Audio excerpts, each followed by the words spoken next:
Bom, pessoal, Flávio Prado Entre Amigos de hoje recebe Rafael Vieira.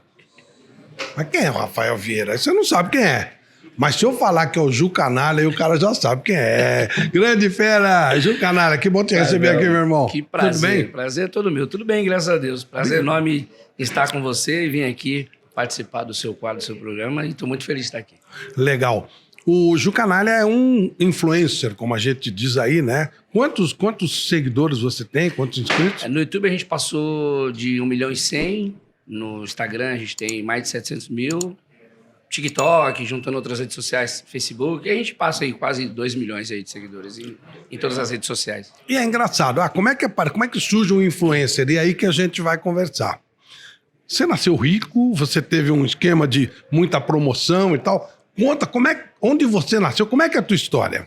Cara, eu não nasci nem rico nem de saúde, Flávio. Porque com 2 anos de idade... Eu nasci em 84, né? Eu nasci aqui na Zona Sul de São Paulo. Meus pais são nordestinos. E meu pai veio para São Paulo para trabalhar de ajudante de pedreiro. E aí, logo depois trouxe a minha mãe, eles vieram morar aqui. E aí, minha irmã nasceu primeiro. Eu nasci em 84, né? E aí, próximo da Vila Santa Catarina, onde o Fred, do Desimpedidos, mora também. E a gente mora na região da Vila Missionária. Eu, com 2 anos de idade, eu tive um problema sério no joelho. Tive água no joelho. E o médico falou que dificilmente eu teria uma formação normal na perna. Ia crescer com uma menor que a outra, em decorrência dessa lesão que agravou no meu joelho. E minha mãe orou muito, pediu muito a Deus para que isso não acontecesse. E aí, na mesa de cirurgia, né, simplesmente o meu problema do joelho sumiu.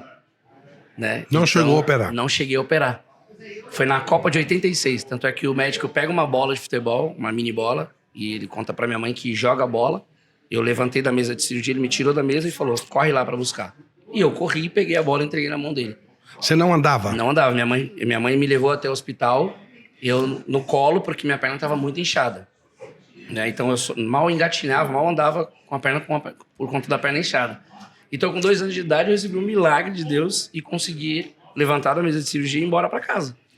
Então, minha mãe falava que essa bola de futebol que eu saí correndo deixou ela muito arrepiada e deixou ela com muita esperança de que eu poderia ter uma vida normal, uma vida comum. E em 90, eu assisti, né? Eu lembro de ter assistido com meu pai, né? Eu tinha 6 anos de idade e eu assisti a Copa do Mundo de 90 quando o Brasil perde para a Argentina. E meu pai fica muito chateado, meu pai chora muito, fica muito triste. E eu tentei entender por que meu pai estava triste, porque ele estava vendo alguma coisa na televisão que deixou tão triste. E ele me explica, não, filho, que é um jogo de futebol, o nosso país está jogando contra outro país, nosso time foi eliminado. Então eu fiquei chateado, falei, poxa, por que meu pai tá chorando porque o time perdeu? E aí foi quando eu consegui entender que o futebol, né, mexia com paixão, com emoção. E aí em 92, 93 o São Paulo foi campeão e eu passei a gostar do time do São Paulo porque era um time vencedor, né? Foi onde moldou e trouxe uma legião de torcedores daquela época. Uhum. Né? Então me conectei muito ao futebol nesse período.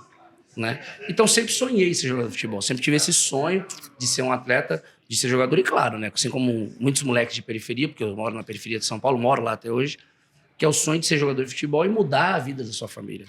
Deixa eu dar mais uma pausa aqui para falar do querido grupo Roll Center, do nosso Wesley Boca. Gente da melhor qualidade, trabalha com rolamento de correias, transportadoras, além de diversos produtos, há mais de 19 anos, trabalhando com empenho, dedicação, atendendo todo o setor industrial, entregando em todo o Brasil. Fica aqui na Avenida Luca, 468, na Chácara Mafalda, de São Paulo, mas você pode falar pelo telefone, WhatsApp 11 20 92 40 02.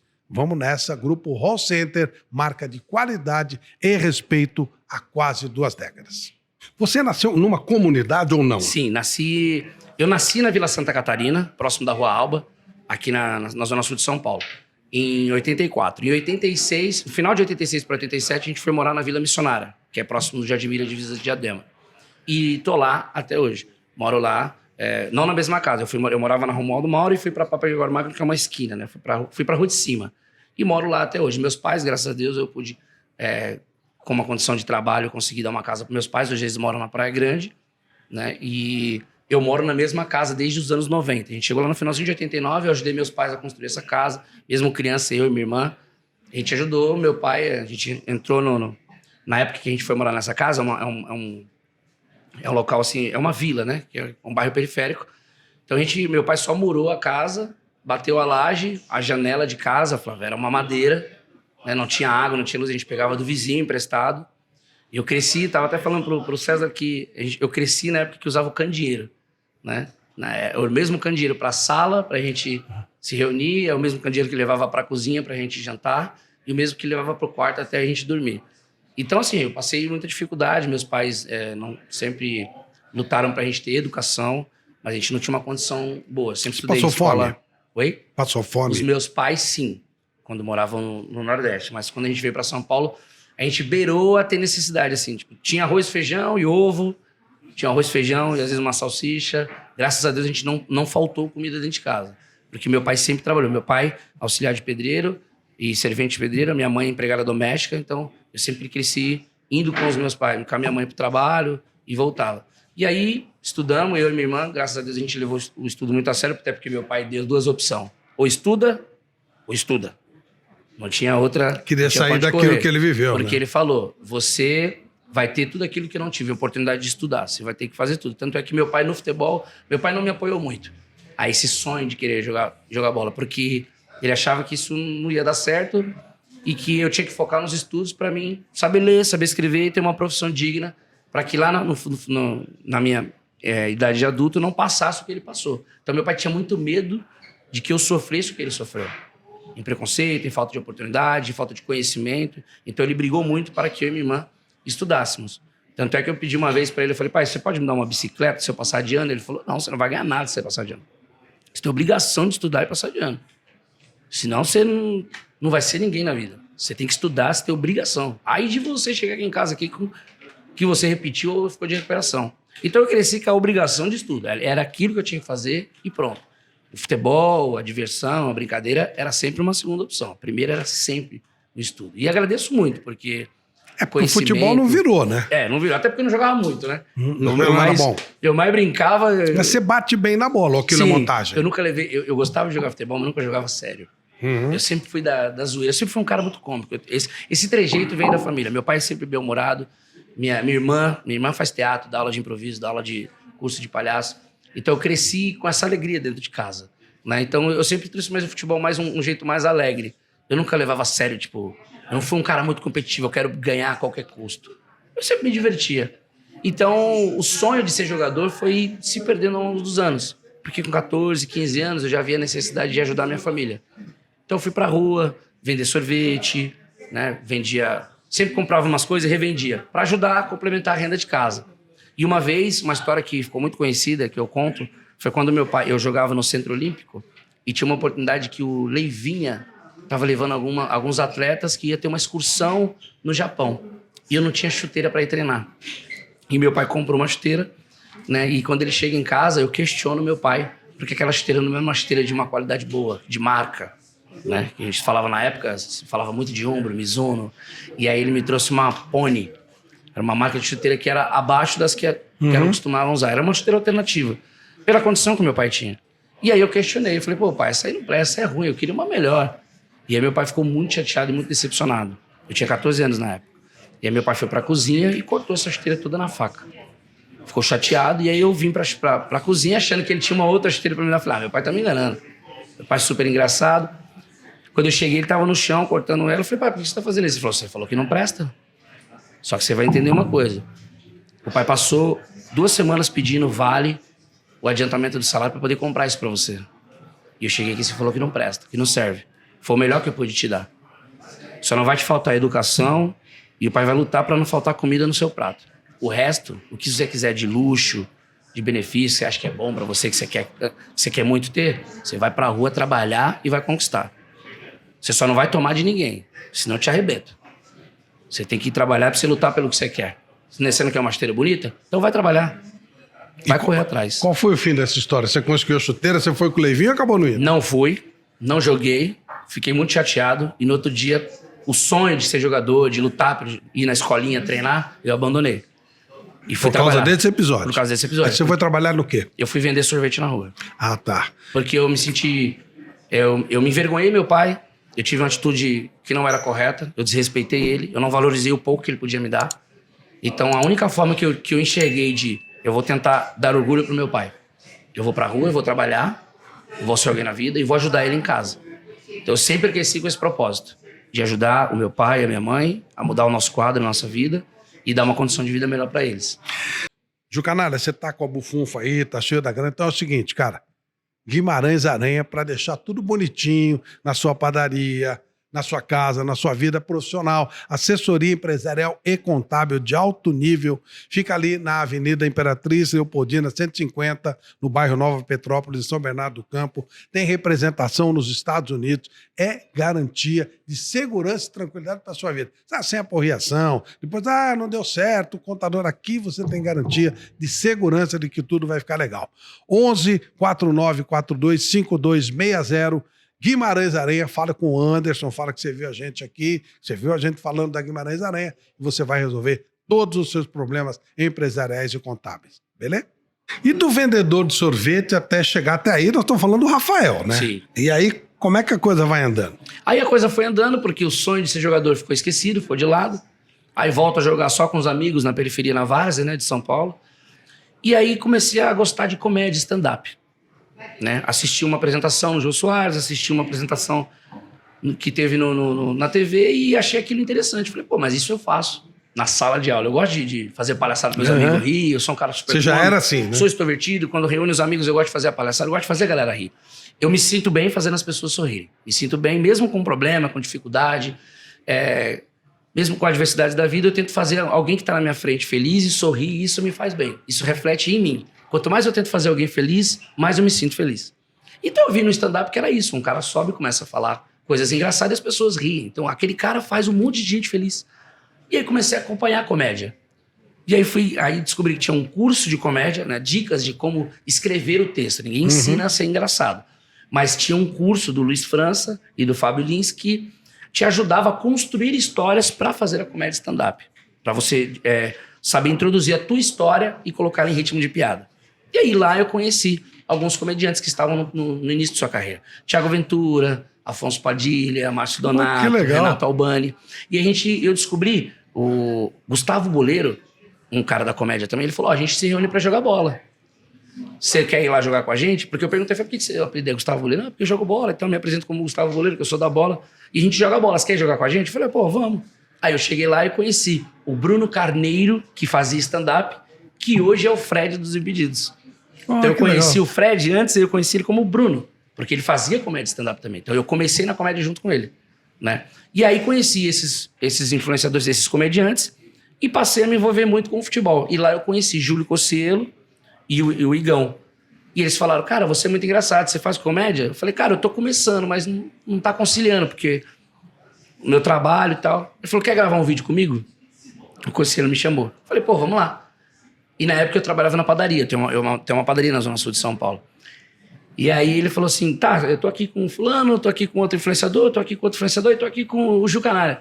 Juca, o que você faz? Aí eu sou padeiro. Eu tinha vergonha de falar que eu tinha uma padaria. Eu falava, não, eu sou padeiro, eu trabalho numa padaria. Deixa eu dar mais uma pausa aqui, Jucanalha, para falar da Lux Color, a tinta da pintura inteligente, a que eu uso, a que você deve usar e a que o Jucanalha usa também lá na padaria, em todos os lugares onde ele está, porque é tinta de qualidade, aposta forte em tecnologia e inovação. Realmente, quando investe em pesquisa para aprimorar, você só pode ter a qualidade que você tem com a Lux Color. Entra no site da Lux Color, www.luxcolor.com.br, você vai encontrar tudo que você precisa, todas as soluções que você precisa para a pintura da sua casa. Falou tinta, falou Lux Color, a tinta da pintura inteligente. Beleza? Vamos voltar um pouquinho. Como é que você conseguiu uma padaria se você vendia sorvete? Então, eu comecei a vender sorvete, depois eu fui trabalhar numa importadora de cosméticos. Saí da importadora de cosméticos, entrei para a faculdade, descobri que tudo que eu fazia na faculdade, na área da administração, fui cursar administração. Tudo que eu fui fazer na administração, eu já fazia na importadora de cosméticos, que eu trabalhava na expedição. Então, a área administrativa, eu já fui aprendendo na raça. E eu falei, cara, eu tô perdendo tempo na faculdade, sendo que eu já faço isso. E aí eu tive a oportunidade de trabalhar na Tecnomania, de vender a TechPix. E aí fui trabalhar na TechPix, fui trabalhar como vendedor. Eu entrei, Flávio, no call center, sem nunca ter trabalhado em call center, nunca ter trabalhado com área de telemarketing, mas entrei. O cara falou, você tem experiência? Eu falei, não. Você já trabalhou com telemarketing? Eu falei, não. Eu falei, então o que você está fazendo aqui? Eu falei, eu quero ganhar dinheiro. E me falaram que aqui dá para ganhar dinheiro, é só vender. Ele falou, então é só vender, mas vender é muito difícil. Eu falei, meu amigo, eu saí de casa com o intuito de ganhar dinheiro. Se eu tiver que vender, eu vou vender. Aí o cara falou, bom, pela sua audácia, eu gostei de você, você vai trabalhar com a gente. Em 3 meses eu fui convidado a ser gerente de vendas. E recusei, porque o gerente ganhava menos que o vendedor, porque o vendedor era comissionado e o gerente ganhava fixo. Sim, sim. E aí eu recusei. Então fui trabalhar na Tecnomania vendendo câmera. Aí 3 anos depois eu pedi dispensa, porque eu namorava uma menina no Recife que ela tinha problema de ceratocone. E ela tinha que fazer um transplante e eu resolvi acompanhá-la.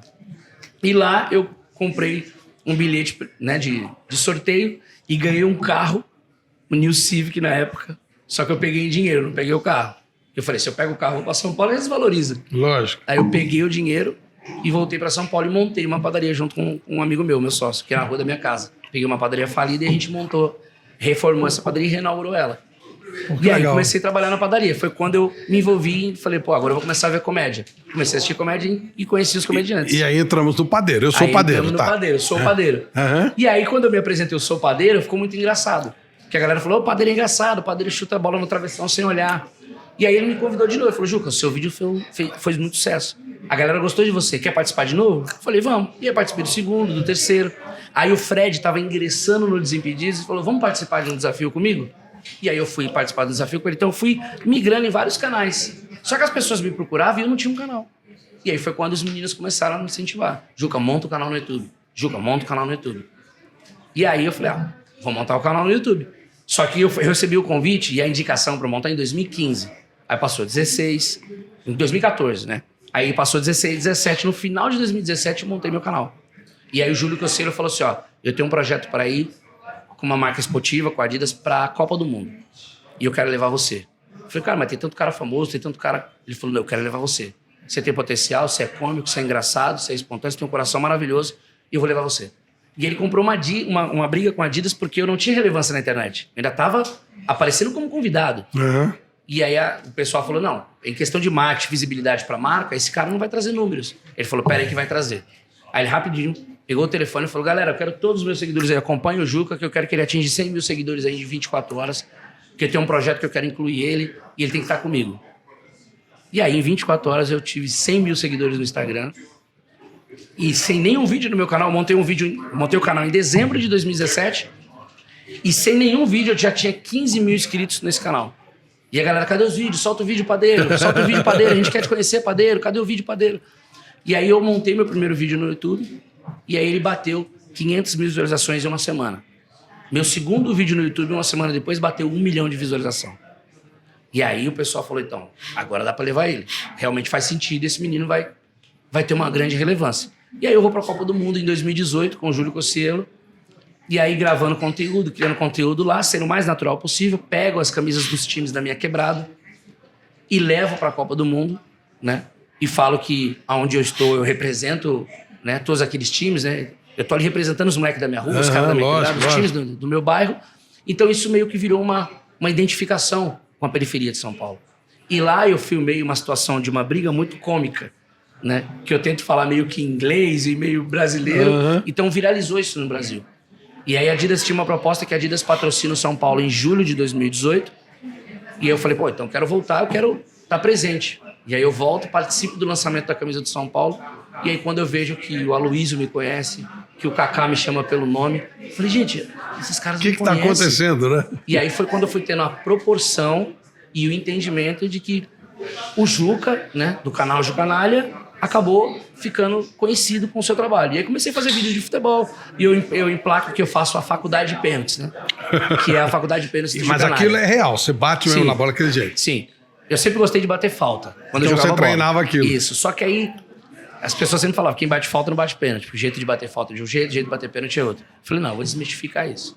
Só que aí eu acabei gostando mais do pênalti. Então eu me especializei, falei, eu quero bater pênalti como ninguém e quero ser o cara que mais bate pênalti aqui na Várzea. Tem uma coisa aí nessa história que não tá batendo. O Rafael vira, quando você é apresentado, você é apresentado como Jucanalha. Isso.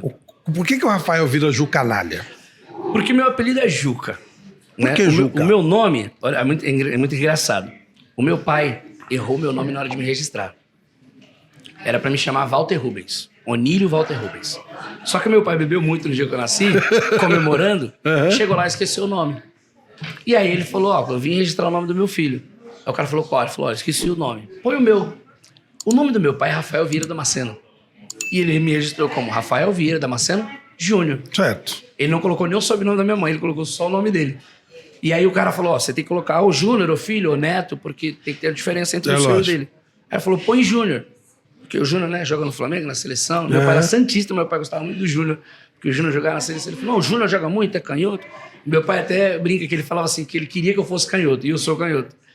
Então, assim, o Júnior, quando eu treinava na escolinha do Centro Olímpico, eu não tinha dinheiro para comprar lanche.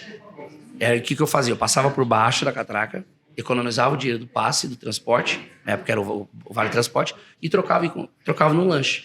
Quando meu pai não dava o dinheiro do lanche, eu passava por baixo, e aí sempre que sobrava alguma moeda, eu comprava aquelas balas Juquinha. Então eu colocava no meião, quando dava fome, eu chupava a bala para enganar a fome. Então eu chupava as balas Juquinhas porque eram as mais baratas. E os moleques, olha lá o moleque da bala Juquinha. E aí, Juquinha? E aí ficou Juquinha. Juquinha ficou Juca, né? E aí, nas andanças da vida, Flavão, a gente namorando à distância, acabou que a minha ex-noiva descobriu que eu tinha uns certos romances extraconjugal. E aí, na época, eu tinha uma banda de reggae. Olha quanta coisa eu vivi. E na época eu tocava na banda de reggae, só que sempre eu fui desse cara que eu comprava moto e revendia moto, eu comprava um tênis e revendia tênis, eu comprava um relógio e revendia um relógio. Eu sempre fui do rolo, eu sempre comprava uma coisa e revendia. Então os caras falavam, é o Juca Brito. Aí quando eu tinha os dreads, os caras falavam, é o Juca Cannabis, só que eu nunca usei droga, eu nunca fumei maconha. Nunca bebi, nunca fumei maconha, nunca fiz nada, não bebo nem cerveja. E aí os caras falavam, o Juca Cannabis, é o Juca Brito, que vende umas coisas cabrito. E aí ela foi e falou, tu é um Jucanalha mesmo. A tua namorada, tua noiva. Só que ela falou na presença dos caras da banda. E aí os caras ouviu e... Aí os caras começaram, Jucanalha, Jucanalha. E apelido só pega quando você não gosta. Isso. E eu fiquei injuriado. Canalha não, pô. Canalha não, Jucanalha, que Jucanalha. E aí uma vez no show de comédia, por conta dos caras me chamar no campo, né, Jucanalha, Jucanalha, no jogo do futebol com os comediantes, os caras também me chamavam de canalha. Aí o Thiago Ventura uma vez falou, queria agradecer a presença do meu parceiro que tá aí na plateia hoje, aí o Jucanalha. E aí pegou mais força. E o Cocielo foi e me apresentou, porque o Cocielo tem um canal Canalha. É Júlio Cocielo do canal Canalha. E aí ligou a imagem do Juca no canal Canalha, o Jucanalha do canal Canalha, o Jucanalha com o Júlio Cocielo do canal Canalha. Então pegou muita força. E aí não dava mais pra mim ficar brigando. Não, gente, Jucanalha não, só Juca. Jucanalha não, só Juca. Não, no stand-up comedy, na comédia, eu me apresentava como Juca Vieira. Né? Não usava o Jucanalha. Só que eles falavam, o Jucanalha vai se apresentar, o Jucanalha vai hoje. Vocês vão no show do Jucanalha? Vai ter um vídeo com o Jucanalha. Então acabou pegando. E aí... Hoje é mais fácil você virar canalha só do que Juca só, né? Eu tô mais pra canalha do que pra Juca. E aí ficou o meu canal no YouTube como Jucanalha, porque se eu colocasse Juca, ninguém ia lembrar do Juca que participou dos vídeos com o Cocielo, que fez comédia stand-up. Só que quando eu colocava Jucanalha, a pessoa, não, esse aí eu sei quem é. O Juca eu não conheço, mas o Jucanalha eu sei quem é. Então acabou ficando Jucanalha. Olha, eu vou falar com vocês mais uma vez da castanha de caju. Tem um mix também maravilhoso da Alibec. Só tem produto de alta qualidade, está no mercado há mais de 20 anos, distribuindo produtos de qualidade espetacular e preço muito justo. A Alibec atende todo o Brasil com rapidez e eficiência. Vale muito a pena. A Alibec, tradição e qualidade em produtos alimentícios, só tem um problema. Você não consegue parar de comer, tão bom que é. E o tomate pelado, sensacional. Um abraço para o Anacleto, para o Danilo, para todo o pessoal da nossa querida Alibec Alimentos. Você tem uma padaria, que obviamente deve te dar dinheiro, e tem o canal do YouTube. Você vive da padaria ou do canal do YouTube? Hoje eu administro mais o canal do YouTube e só fico ali como gestor de fora da padaria. Eu tenho 2 sócios, que um cuida do período da manhã e o outro cuida do período da tarde, e eu fico mais na parte gestora, né? Entre compras e vendas e tal. Porque o meu canal hoje é mais intenso. Para o seu sustento. Pro meu sustento, sim. Quer dizer, se tiver um menino vendo a gente aí, tiver naquela situação do Jucanalha lá atrás, né, do Rafael ainda, é um trabalho legal, é uma coisa boa de se fazer. Sim, sim. Eu vendi sorvete na rua e eu fazia dinheiro, conseguia trazer sustento em casa. Eu vendia um tênis, eu vendia água no farol com meu primo. Tudo que eu olhava, que eu enxergava dinheiro e possibilidade de ganho de trabalho, eu fazia. Hoje em dia, Flávio, o desemprego é muito grande, a falta de oportunidade é muito grande, mas ao mesmo tempo, para quem quer se destacar no mercado, quem quer crescer na vida, tem inúmeras oportunidades, inúmeras. Porque eu sou um cara hoje, eu tenho 39 anos, eu nasci e criado no mesmo bairro, eu vi muitos amigos meus perder a vida por conta de tráfico, por conta de assalto, de roubo, de fazer coisa errada, e poucos tiveram sucesso e êxito na vida que se tornaram pais de família, que trabalham em empresas. Por quê? Esses são poucos. Porque foram os que olharam diferente para a sua situação. Então, eu sou a prova viva. Eu não sou influenciador digital que inspira pessoas. Eu sou exemplo de atitudes que eu tive, que as pessoas que assistem, principalmente os moleques da periferia, que podem se espelhar e dizer, peraí, se ele conseguiu, eu também consigo. Como ele pensou, se eu for nessa linha de raciocínio, eu também consigo. Respeitando a família, estudando e aproveitando as oportunidades, porque a sorte, Flávio, ela anda de mão dada com quem se prepara. Eu não tropecei. O Júlio Cocelo não enxergou em mim possibilidade de tornar um influenciador digital assim, porque eu gostei dele porque ele é São Paulino, porque ele tem um colar de dente de cavalo. E não, ele enxergou em mim alegria, humildade, respeito, né? Então eu sempre me preparei, eu sempre tentei fazer as coisas da melhor maneira possível. Eu gosto de fazer um vídeo de futebol, a câmera tem que estar bem posicionada, o áudio tem que estar bem complementado, o dia tem que estar bem ensolarado para o vídeo ficar legal. Então assim, eu sempre tentei fazer o meu melhor. E quando aparecem essas oportunidades, se eu estiver preparado, eu vou agarrar com unhas e dentes. Quando eu recebi a oportunidade do Thiago Asmar e do Fred Ring, ele falou, a gente tem um projeto de fazer um programa na rádio, a gente está pensando no nome, a gente precisa pensar no nome, a gente quer um influenciador de São Paulo, que seja um cara mais desescolado, tal. Eu falei, pode ser eu. Se precisar, pode ser eu. Você topa vir com a gente, Juca? Eu falei, topo. Cara, a gente não consegue nem pensar em salário agora. Eu falei, mas não quero nem saber de salário agora. Quero estar com vocês. Vai ser uma honra, uma oportunidade e eu vou aprender muito. E pode contar comigo que eu estou preparado. Quando eu entro no primeiro programa, lá na Jovem Pan, que a gente ia pensando no nome, aí surgiu o nome, Canelada, e a gente pensou junto e tal, e aconteceu. Primeiro dia que eu sentei ali no programa, Flávio, que tava o Fred, tava o Thiago, que você passou na frente do programa assim, ó, eu respirei bem fundo, eu falei, meu Deus, tá acontecendo. Eu não me tornei jogador de futebol, mas hoje eu posso falar de futebol. E você, pra mim, é mais que uma fonte de inspiração. Obrigado. Você, desde a época do cartão verde, quando a minha TV preto e branco, né, que meu pai tinha uma TV de 14 polegadas, que eu sintonizava lá e que ia começar o cartão verde, eu já te admirava na forma com que você falava de futebol, como você conversava com as pessoas e discutindo assuntos de futebol, a sua serenidade, a sua sensatez, o seu olhar sobre o futebol, aquilo me fez me apaixonar ainda mais por futebol. Então, grande parte do que eu me tornei hoje, querendo ser jogador, mas trabalhando com futebol, eu devo ao esporte, ao futebol, a mudança de querer mudar a vida da minha família e a você também, porque foi uma das pessoas que me incentivou a fazer isso. Então, assim, quando você busca referência em pessoas boas e pessoas que têm experiência, qualidade, sabem o que está fazendo, você vai se espelhar naquela pessoa e você vai caminhar como aquela pessoa mostra que ela está caminhando. Eu não quero ser como você, Flávio. Eu me espelho em você e crio a minha identidade como referência e como base no que você faz. Eu não quero ser você. Eu quero... Cada um tem o seu espaço do seu jeito. Entendeu? Né? E aí eu quero construir o meu legado e a minha história, mas com as premissas de que, peraí, como esse cara, é referência a ele. Então, quando eu sentei na mesa, na primeira apresentação lá, o São Paulo até perdeu esse dia. São Paulo tomou uma surra do Internacional no Morumbi.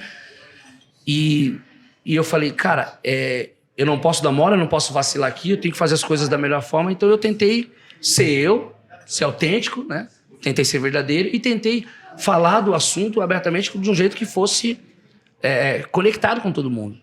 Então a gente tem que estar preparado. A sorte ela anda com quem está preparado. Então tem que se cuidar, tem que se preservar, tem que estudar, tem que buscar informação, tem que saber de tudo um pouco para você se conectar. Se você não estiver preparado, a chance vem, passa por você e quem está mais preparado vai agarrá-la. Isso aí. Então, quem mora na periferia e fica se lamentando, mas a minha escola não é boa, mas você não busca informação. Você não tenta ser amigo do professor. Mas o jornal de emprego tem umas vagas que... Então faça o seu emprego. Eu sempre quis ser empreendedor, Flávio. Eu sempre quis ser dono do meu próprio comércio. E quando eu ganhei um carro de 60 mil reais em 2007, meu primeiro pensamento não foi eu vou desfilar na quebrada com um carrão. Não. Eu falei, agora eu vou ter recurso suficiente para montar o meu próprio comércio. Então eu sempre pensei lá na frente. Meu pai nunca me deu peixe. Meu pai me ensinou a pescar, Flávio. Porque ele falou, se eu te der o peixe, você come, amanhã tu tem fome. Eu vou te ensinar a pescar, porque quando eu fechar meus olhos, você vai ser pai também. Você vai ensinar o seu filho, você vai pescar para poder dar pro teu filho. Se eu te der só o peixe, você não sabe nem temperar o peixe, como é que você vai viver? Como é que você vai sobreviver? Então a vida a gente está sempre aprendendo, a gente está sempre buscando, né, coisas novas e respeitando aquilo que a gente teve lá atrás. E eu sou muito daquele cara que Eu dou valor para quem eu sou. Não porque eu tenho e nem para que as pessoas olham para mim. Você é um ser humano, eu sou, o câmera é ser humano, a pessoa que vai sair lá na rua. Todos nós somos iguais. Então isso que me faz ser uma pessoa simples, humilde e com os objetivos sempre aqui, ó, de buscar as coisas melhores para mim e para minha família. Acho que é isso que é a base que o futebol também me deu, que você, né, com a sua longa trajetória, né, no trabalho esportivo, me fez também enxergar. E hoje eu trabalho num programa chamado Quebrada FC, um dos maiores podcasts do Brasil, que é o Podpah. E eu fui convidado para participar e apresentar esse programa. E hoje eu faço esse programa ao lado do Souza e do Douglas, né, e uma equipe maravilhosa. E para mim é motivo de orgulho, né, porque hoje eu falo de futebol, né, e vivo futebol, aquilo que eu quis fazer lá no passado. Deus falou assim, jogar você não vai não, mas falar de futebol, eu vou te dar essa oportunidade. Lindo. E tô aí até hoje. Ju Canalha, vou dar um tempo para falar com o nosso Paulinho aqui, falar sobre a nossa querida CrossFox Elétrica, referência nos segmentos de fios e cabos elétricos em todo o Brasil. A CrossFox é distribuidora oficial da Telefio, que possui uma estrutura fabril moderna e equipamentos altamente tecnológicos. Essa eu garanto. Há mais de uma década entregando soluções CrossFox Elétrica para você. Essa é de qualidade. Um super abraço para o nosso Paulo Henrique Durst e também para o Alisson Gris, gente que faz tudo certinho, tudo bonitinho para garantir a sua obra, beleza? Duas últimas perguntas. Primeira, aquele garotinho, o menininho, que ainda era o Rafaelzinho, né? Ou Juninho, se você encontrasse ele hoje, o que você acha que ele ia pensar do Ju Canalha de hoje? Qual seria a conversa entre vocês? Flávio, eu acho que o Juninho lá dos anos 90, da Rua de Terra, lá da Papa Gregório, em meio a todas aquelas dificuldades, eu acho que o Juninho ia falar, é sério que eu vou me tornar tudo isso? É sério? Eu acho que o Juninho teria orgulho do Juca que é hoje, como filho, como pai, e pelos sonhos que eu tentei trilhar na minha vida, eu acho que eu daria muito orgulho pro Juninho lá do passado. E a última, se Deus descesse aqui agora e te concedesse uma pergunta, uma sem réplica, uma só, o que você perguntaria para ele? Eu acho que eu ia perguntar por que eu não vivi mais com a minha avó. Por mais que eu fiz de tudo, desde 2012 eu passei a acompanhá-la mais vezes, ela, meu avô e minha avó, por parte do meu pai.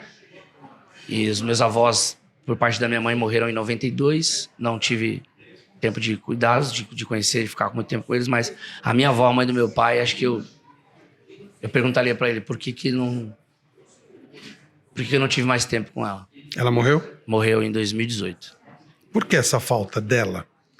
Acho que pelo amor e pelo carinho que eu recebia dela e que eu só fui poder ter condição financeira e oportunidade de poder viajar até a Bahia, porque ela é da Bahia. Meus pais são baianos e minha avó e meu avô moravam na Bahia. E só a partir de 2012 que eu tive essa condição de poder ir abertamente. Quando queria, eu vou lá visitá-la. Então, em 2012, ela faleceu vítima de câncer. E um mês antes dela falecer, meu pai eles já tinham detectado que o câncer estava muito avançado e meu pai foi para lá. Eu dei um dinheiro pro meu pai e falei, pai, vai, fica com a sua mãe o tempo que for preciso, cuida dela, já que está nos últimos dias, mas fique perto dela, faça o seu melhor por ela. E quando a gente recebeu a notícia, 4 horas antes dela falecer, eu estava na estrada indo para lá. E não deu tempo de pegar ela em vida. Às vezes eu acho que eu sofreria muito se eu tivesse visto ela morrer na minha frente. Mas ainda assim sinto muito essa ausência de não ter vivido mais tempo com ela. Então quem tem vó, quem tem pai, quem tem mãe, valorize. Diga eu te amo, para que você não precise fazer essa pergunta para Deus, porque enquanto tem vida é importante, porque depois que vai, a saudade dói. Meu querido Ju Canalha, eu vou te convidar para um almoço ou para um jantar aqui na nossa Debrecht, a churrascaria, onde a gente grava o nosso programa e onde a gente tem um atendimento espetacular, porque aqui tem o melhor churrasco assado à moda gaúcha de São Paulo. Fica na Pedro Ivo, 63, aqui no Paraíso. Isso se você estiver em São Paulo, onde a gente grava. Mas tem também a unidade lá da Rua Dom Pedro II, 444, em Santo André. Tem também lá em Guarulhos, na Avenida Antônio de Souza, 186. É muito legal também. E também na Faria Lima. Muito legal. Debrecha Churrascaria. Valeu, meu irmão. Obrigado, viu?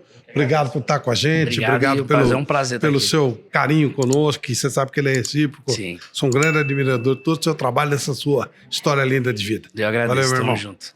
Obrigado. É nóis, um abraço.